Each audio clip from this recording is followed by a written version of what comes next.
You may have heard about CityWorks Expo. For years now, we've been bringing people together to share big ideas for better places. Expo connects innovators across the community and around the globe through an ongoing series of events, conferences, and social media. And our goal is to inspire and support people like you, the ones who have a passion for making their neighborhoods, communities, and cities better places to live, work, and play. Check us out at cityworksxpo.com to learn more. Become a part of the Expo community and share your story. You never know who you will inspire with your big ideas. I love Roanoke, and I could talk for a long time about that last session as an analogy for the things that we want to do, but I already planned something, so I'm going to do this. Fly me to the moon and let me play among the stars. Let me see what spring is like on Jupiter and Mars. In other words, let's let this meaningful relationship change our perspective. Just like in that 1972 big blue marble image of the globe that launched our community environmental initiatives, we want to change perspective. And we can do that. We can change our perspective on our world, on our communities, but that requires community transformation, and that depends upon personal transformation. And personal transformation is a very uncomfortable place to be. So I said, let's do a sing-along because I can't sing, and I'll make this as uncomfortable for me as I possibly can, because there are community leaders out there rising to the challenge in very uncomfortable situations every day, and we depend upon them. Fortunately, I'm at Expo, and I'm an Exponaut, and I am surrounded by Exponauts. And I know that you can do it, and we can do it, and we're going to sing along together. I also know that your neighbor is doing it, so I'm giving you a nudge. I learned that today. Let me step back. I was in the Navy too. I was a naval officer in Dunoon, Scotland. And in 1991, it was the end of the Cold War. We were drawing down. I was on the base closure team for the Holy Lock Personnel Support Detachment. There was a nuclear submarine refit site there. And when we announced it, it was a big, big deal. In fact, when we turned the lights out, that's what they say, when you turn the lights out, on the last day, the BBC ran a whole series of shows about the drawdown, about Dunoon and about the station, including shows like One Yank and They're Off. And you guessed it, Fly Me to Dunoon. But it was a serious, serious situation. This was a crisis. In that community, an economy had built around the base. It had been established in 1961. In 1991 was when the closure was announced. So that was 30 years. Whole generation of people, that was their identity. That was the economy. It was a very serious situation. So we talked yesterday, and we've heard about thinking more long-term, extending our horizon. If we look back, that can help us deal with change in a much better way. We act surprised that the base drew down, but our communities are economic structures. So why shouldn't we think that they're going to change? They're constantly changing. Industry is constantly changing, and it's changing at a faster and faster pace. And if we can prepare resilient communities with people who are building their own businesses, who are working and thinking for themselves, we can have a more resilient, change-resistant base. So extending the horizon for Dunoon, looking backward, they had actually had a big tourism industry. Before there were nuclear submarines in the lock, people actually came to visit. And there's a great image. They had trains who brought people there. It was a destination. So after I got out of the Navy, I went back and visited, and this place was booming. They had totally recaptured that tourist trade. It was named one of the top resort in Scotland, which was a big change from the fear and a lot of disagreement and internal arguments about what to do about the future.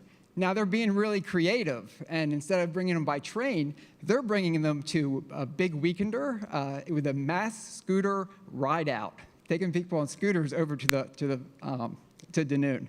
And Dunoon is on the Clyde River. The best part about this is they're riding out there to see a Ramones tribute band, the Ramoners. So very, very creative. But this is, I have a degree in economics from Duke, and I can draw a squiggle like this. So if this is the cliff, if this is the economic cliff that the community thinks they're faced with, there might be that there's some other lines we can draw. And perhaps this is the tourism industry. So maybe it had a peak, and then it dropped down when the Navy came in, and then it peaked again. Wow. And if we kind of level that out, perhaps it can give us a little bit of a perspective. And we can go much further in the future, much further back, and we can think about our communities in a different way. Now, that's very hard to do because we're thinking from our personal experience from today, how we're going to feed our families today, tomorrow, the next day. And that base isn't coming back. So we always have to be preparing for that next step. How are we going to keep it leveled out? And hopefully, how are we going to be on a trajectory even like this?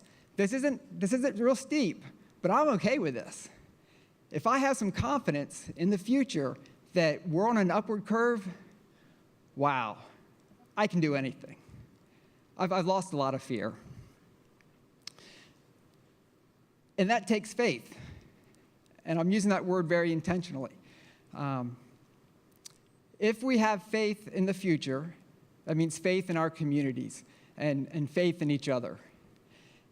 And what are some of the tenets of that faith?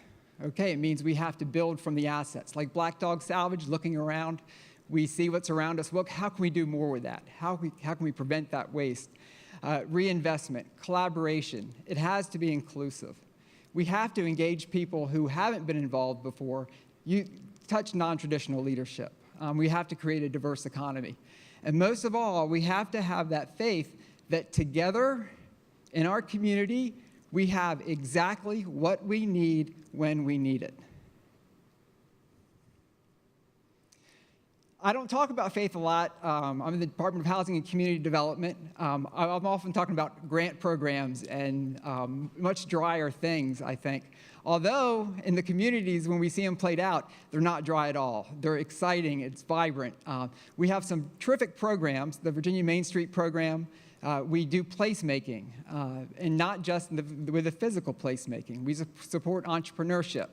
We work with communities across jurisdictional lines to create regional change and to create a framework that communities can tap into so that they're not in it alone just as a community, that they have a region surrounding them. We work with the entrepreneurial ecosystem. We're trying to fund and support and promote creative strategies so that communities can support those entrepreneurs and create new opportunity and grow new entrepreneurs. So I'm going to talk about 3 communities very briefly that are tied together in a regional strategy. Much of my work for the last 8 years has been focused on Southwest Virginia, the 19 counties south and west of here. And there's a tagline, authentic, distinctive, alive. This is asset-based development, and we're trying to look around us and do as much as we can with the heritage, the natural resources, the people in the communities. And really, most of what I do is facilitation. These are community strategies, and sometimes it helps to have somebody in the room who's not of that community to help them have a conversation. So the Crooked Road is one of the first strategies that was developed, building on our musical heritage, Round the Mountain, handmade craft, Southwest Virginia Outdoors, the 8 major anchor outdoor assets such as the New River and the Appalachian Trail and the CLINCH River. And then we're trying to underpin all of this by bringing everybody together in the region who's focused on entrepreneurship development, supporting entrepreneurs, and we're doing collective roundtable work, starting innovative strategies like expansion business plan competitions and place-based business plan competitions. And we're trying to underpin all of those. So if we have the Crooked Road, how can that help create cultural downtowns, cultural destinations out of our downtowns that once had textile manufacturing, that once had tobacco industry, that once had a more robust mining industry? If you want to learn about this, mysouthwestvirginia.org, myswva.org is where you can go. There are some terrific community videos that show some of this transformation. Now, are you ready to sing? All right, I heard that. This is going to sound so much better when it's not just me. Okay, and look at what I learned to do. Fly me to the moon and let me play among the stars. Let me see what spring is like on Jupiter and Mars. Hold my hand. In other words, baby, kiss me. Kiss me. Yes, kiss me. This is Clintwood in Dickinson County, and they have a history or heritage of having lots of marriages. Apparently, you could get your license and have your wedding on the same day. So hundreds of people came from Ohio and Kentucky and other places in Virginia and got married. Last year, they had an I Renew Day and filled the streets with love. People came in and renewed their vows. One couple even got married on Main Street. Love. You know what else they love in Dickinson County? Banjos. Who do they love? Dr. Ralph Stanley. Dr. Ralph Stanley, there was a former funeral home in Clintwood. It was one of the first investments along the Crooked Road. It's the Ralph Stanley Museum and Traditional Music Center. And this place, if you walk in there, I dare you to stand there more than an hour without meeting someone from a different country. Really exciting. Now, this is in a region that sometimes, we're trying to find something to be proud of. There's much higher unemployment, there's high poverty, there's a lower educational attainment rate, but there is a lot to be proud of, and that's what we're working on. The lady in the front, Rita Surratt, she's the chamber director for Dickinson County. If you visit with her, she will take you on a drive to Birch Knob. She will put you in the back of a van with a box of moon pies on a windy road. It is not a good combination. But she's just one of the people putting a lot of energy into that community. So the Crooked Road has 9 major venues, hundreds of affiliated venues and activities and events, and we're trying to connect a region.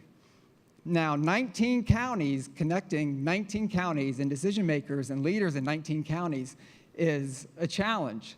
There's an independent board that came together 12 years ago, has formed, works very well together, and has changed the way that they're doing things in Southwest Virginia. All we do is provide support, and we really believe in it. And that is a lot of support right there, just believing in it. Now, that violin, here they call it a fiddle. That fiddle, we need many more black fiddler players. We need many more Asian fiddler players. We need more Latino fiddler players. This is not necessarily the most diverse region, but we want it to be a welcoming region. For me personally, this is what I'm getting my head around now. So if we want to build on the region's authentic heritage, and it does have a heritage of diversity, and Christine talked about that yesterday. I thought that was very exciting. If we extend the timeline backwards, we realize, yeah, the coal industry brought in a lot of diversity. Industry often does that, creates migration.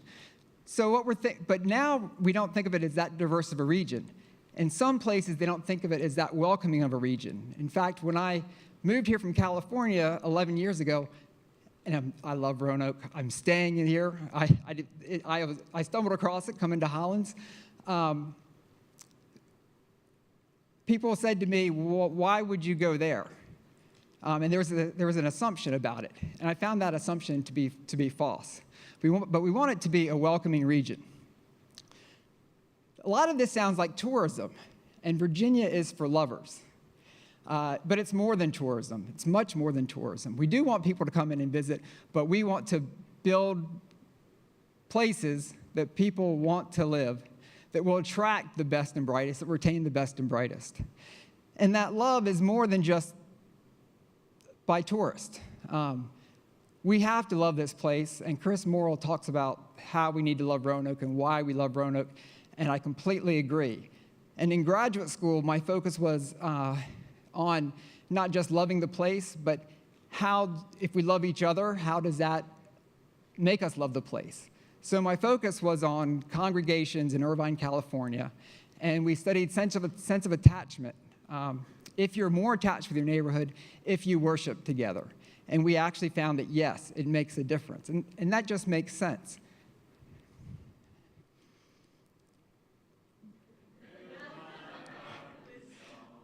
You got to catch up to the dot. And let me sing forevermore. You are all I long for, all I worship and adore. In other words,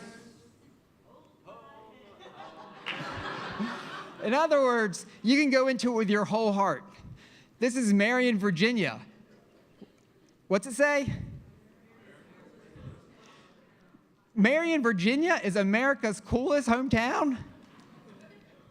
If you've been there between 2008 and 2012, you're going, I don't think so. But if you've been there in the last couple of years, you're going, yeah, I get it. One program they've done in Marion, Pop-Up Marion, this is an entrepreneurship business plan competition, but it's very place-based. They ask the community, what kind of businesses do you want in your community? What kind of businesses will you support? What can you do for these businesses? They aggregated support for the businesses. They put some money into it. DHCD put some money into it. Wells Fargo put some money into it. They ran it in 2012 the first time, and they've continued to run it. They've had 8 different sessions so far. And you will notice on these statistics that they have started 20 new businesses in their downtown district that provide 84 new jobs. That is significant. Now, if an industry pulls out, many industries today on site have fewer than 84 businesses or 84 positions in the business. So we're really excited about that, and we've been trying to take that out and share it with other communities and fund similar projects. Now in Marion, they're building on the art strategy. The Wayne C. Henderson School for Appalachian Arts is up and running. I was there a couple of weeks ago, and it feels like it's been there forever. The place is bustling. They're, along with Appalachian Spirit Gallery, they tie on to Round the Mountain, which is an artisan trail network, and they're in the Smith County Artisan Trail. They've got the Lincoln Theater. They've got a beautiful boutique hotel. And there is David Helms, the mayor, and he is modeling moonshine on a web. That is cool, right? I mean, if your mayor is sitting there with moonshine, that's cool. I was on the street with the mayor a couple of weeks ago, and a couple was there, and they said, we travel through here on our way to Florida every year. What is happening? What is making this place so vibrant? I swear that's what they said. And I almost felt like it had been staged, but it hadn't, because it really does feel different. And he started to answer, and I said, Mayor, how long have you been mayor? And he said, 16 years. And they've been working at this for 16 years. He has. And that's a long horizon, and that's the kind of horizon that we need to have, the kind of long-term efforts we have to take. You're gonna wait for the dot. In other words, please be true. In other words, I love you. Oh, that just felt good to say. It did. Hometowns of the CLINCH River Initiative. this is an exciting one, and I've been involved with it for a few years. I'm on the steering committee for it. We're working with 7 communities along the CLINCH River. And the CLINCH River, raise your hand if you've been on the CLINCH River. All right, fantastic. I saw at least a dozen hands.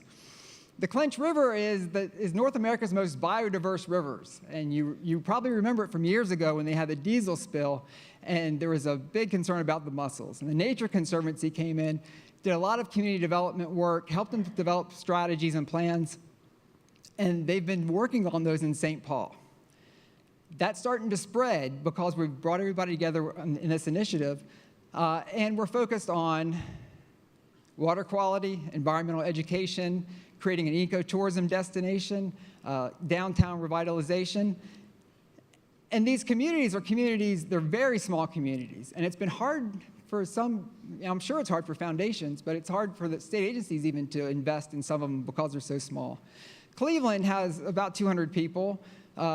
Dungannon has 350 people. We're investing in them now because they're really seeing it. They see this regional strategy, and leadership is emerging, and it's amazing. Now, Cleveland, Virginia, does not have the Cleveland Cavaliers. There is no Dan Gilbert investing in Cleveland, Virginia, but they do have an amazing waterfall right next to their town. They're right on the river. They've got the Barrens Natural Preserve right there at town. And they've got Kathy Johnson, who is tenacious. She's a part-time town clerk, and she is tenacious about going after property owners who haven't paid their taxes, about enforcing code. You know, these basic things that if we want to transform communities, we have to do.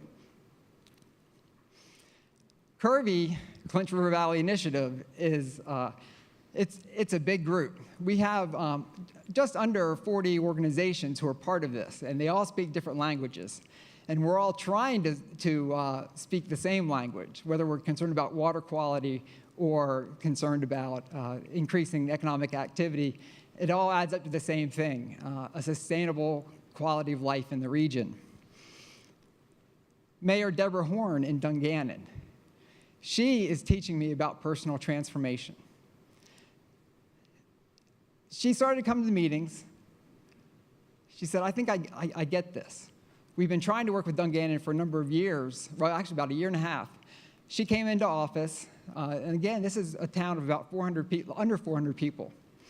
Came into office, came to meetings, went on float trips with us, and we started talking, and she said, well, maybe we can try something. And we've started to try something. One way we're working with them is a program we've just piloted this year. It's called Rally Southwest Virginia. And I'm the acronym guy. I like acronyms. And Rally is Real Action Leadership Learning. The Y is for Yay!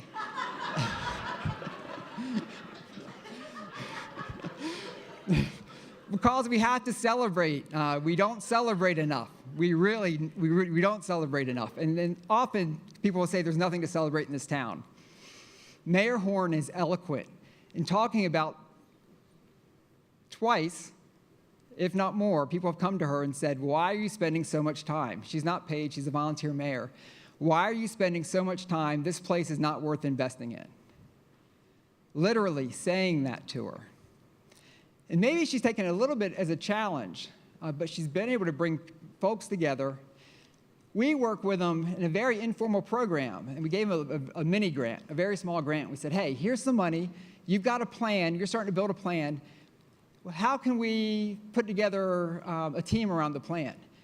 And with that little bit of money, it helps us sit down with them, and we talk about decision making. We talk about having conversations, about building consensus. And there's no real curriculum yet, but we've got some people, and we're trained, and we can bring them the resources as they know about it. When the mayor said, I'd like to be a better public speaker so that I can engage more people, we got resources for her, and we gave her opportunities. This program, we think, is going to be effective at that early stage. Now, with the program, we said, okay, here's $3,000. What are you going to do? And they built a theme for their project. They said, okay, we want to get the word out that change can happen. We can do something. So they built, with their budget, they engaged some young people. They said, okay, we're going to apply to the Department of Housing and Community Development for a grant to rehab a building. But in the meantime, how can we show some change? So they got some young people together. They got some young people together. They painted some panels, and they are visibly affecting change, showing something can happen. A second part of that is they installed a basketball hoop because people had been complaining about the basketball hoop, that there was nothing to do and nowhere to play basketball in town. And then they said, okay, the big piece, we want to have a sign so we can communicate what's happening. So they got a sign, and the first thing they announced on the sign, well, first they revealed their new logo. They developed a logo. And they put their grant award. They've just been awarded $700,000 to do placemaking in their community so that they can be part of a system of change along the CLINCH River and be part of a float system. This is a cakewalk. This is how they raise money for their fantastic depot. I did not win the cake, but I walked. So we need to bring it home. Oh. Hold it. We're gonna bring it home now. Fill my heart with song and let me sing forevermore. Hold it. Before we bring it home, let's bring it home real. Roanoke is doing exactly the same things, and they're very exciting projects. We're aggregating assets, the work that Pete Eshelman and Beth Dowdy are doing at the partnership. We are supporting entrepreneurs, the Advancement Foundation, Annette Patterson doing fantastic work, building assets, getting everybody together, rallied around, supporting entrepreneurs. And anybody, woo, big leg soup. Anybody who wants to affect change, I am such a fan of Jarrell Rhodes, who is an Expo alum. He blew me away last year. He came and he presented at Big Lick Soup and was awarded. This is a crowdfunding community support. Bring $10, you get a meal, and you get your $10 goes to the project that gets voted on. Jarrell won last year, and he won $1,800 to take his Renaissance Academy young men on an educational trip. So you can come this Thursday, October 8th. It's at Soaring Ridge. Bring $10. It starts at 6 p.m. Now let's bring it home. Fill my heart with song and let me sing forevermore. You are all I long for, all I worship and adore. In other words, please be true. In other words, in other words, in other words, I love you.